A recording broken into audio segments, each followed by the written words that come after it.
Kulungan ang binagsakan ng isang magsasaka matapos na makumpiskahan ng iligal na baril, magazine at mga bala sa isinagawang operasyon ng pulisya sa isang barangay sa Libon, Albay, pasado alas 6:30 noong ika-21 ng umaga, taong kasalukuyan.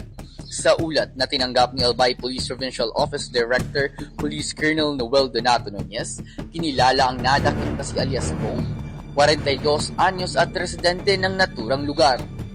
Ayon kay Police Colonel Nunez, armado ng search warrant na inisyu ng korte sa Ligao City ang pinagsanib na puwersa ng CIDG Albay bilang lead unit 93rd SAC PNP SAF, katuwang ang Regional Intelligence Unit 5 at ng Albay Police Provincial Office, Libon Municipal Police Station sa direktang superbisyon ni Police Major Christian I. Brual, officer in charge, ng puntahan ang bahay ng suspect.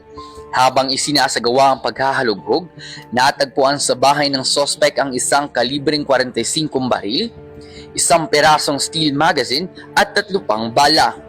Ang kabuuan ng operasyon ay sinaksihan ng 2 halal na opisyal ng nasabing barangay. Ang suspect ay kasalukuyang nasa kustodiya ng CIDG Albay para sa nararapat na proseso at mahaharap sa kasong paglabag sa Republic Act 10591 o ang Comprehensive Firearms and Ammunition Regulation Act. Mula po dito sa Albay Police Provincial Office, ako po si Patrolman Corby Flores, nag-uulat para sa Police News Network. At ito ang bagong PNP para sa bagong Pilipinas, serbisyong mabilis, tapat at nararamdaman.